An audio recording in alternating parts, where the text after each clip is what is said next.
Hi everyone and welcome to this video series on Spreadsheet Skills. I currently tutor 2 Year 10 kids, and unfortunately one of the most important things that school does not teach is how to become a spreadsheet ninja. So here we are. Today we're going to be covering basic arithmetic, cell referencing and filling, and as the video series goes on we're going to be building up on skills and getting more and more advanced in spreadsheets. Now, first thing, like I said, we're going to be covering is basic arithmetic. This is your 1 plus 1s, 5 minus 2s, 10 times 9s, etc. Now, I've got all the questions that we're going to cover in this first column. And then I guess another thing you should know is these are called columns, and these things on the side are called rows. But we'll get to that in referencing in a second. So I'm going to be typing in my answers here, and then this column here is going to magically show us what I've written down here. Because as soon as you write down something, it's going to turn into the answer when you use formulas. Now, we're going to do 1 plus 1. That's quite easy. First, we need to write in the equal sign every time we do a formula. So we type in equals, and then we're going to type in 1 plus 1. And you can see that the answer is 2. And you can see that it's shown what I've written in this formula over here. Now, 5 minus 2. Again, we've got to start with the equal sign. 5 minus 2 is equal to 3. Now, unfortunately, we can't use x as our times, even though that is what looks like the time symbol. We're just going to end up with an error. So what we want to do instead is, for spreadsheets, we use the asterisk. There you go. 10 times 9 is 90. Similarly, we don't have a divided by symbol in on our keyboard. And so what we're actually going to do is equals 56. And we're going to use the slash key. 7 is equal to 8. Now, we can obviously also do things in brackets. So let's go with equals, bracket open, 1 plus 1, bracket close, and then remember, we're going to do asterisk for times, 3. So it's going to be 1 plus 1, which is 2, times 3, which is 6. There we go. Now, moving on to our next skill, cell referencing. Now, cell referencing is important because what we're actually going to be doing is we're going to have this nice table of items, and we've got the number of amounts there are. And I want to know what,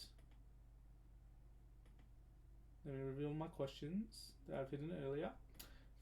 Apples plus bananas. And so we want to add 4 plus 5 basically, but we don't want to write 4 plus 5 because if the amount changes, so let's say we do write equals 4 plus 5. If the amount changes here, if I make that 6, that's no longer correct. And so what we want to do is reference the cell. Now, looking at the column, you can see this is column E. And then looking at the row, you can see this is row 8. So we always start with the column's letter and then the row's number, and that gives us the cell's reference. So in this case, we have E8, and then over here we have E9. So instead of using equals 4 plus 5, I'm going to do equals E8 plus E9. Now there's two ways I can do that. One is I can simply type that in, E8.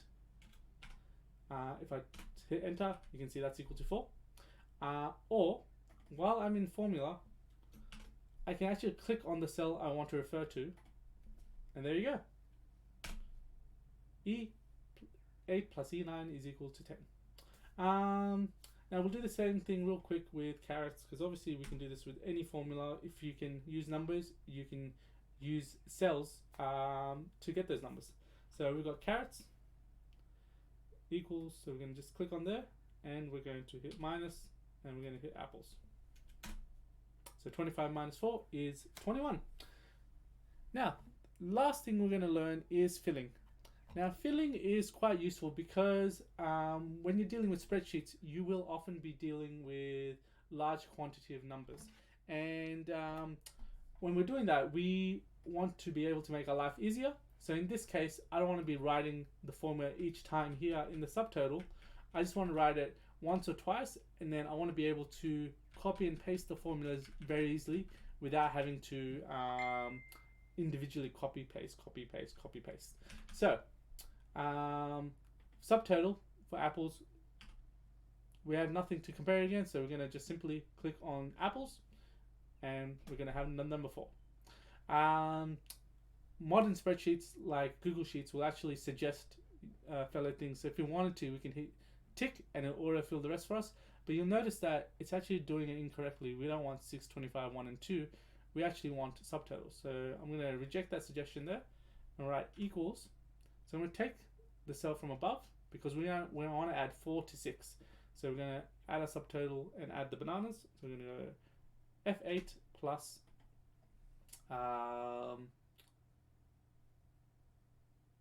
E9 over here. And we've got 10. Let me use my magical formulas.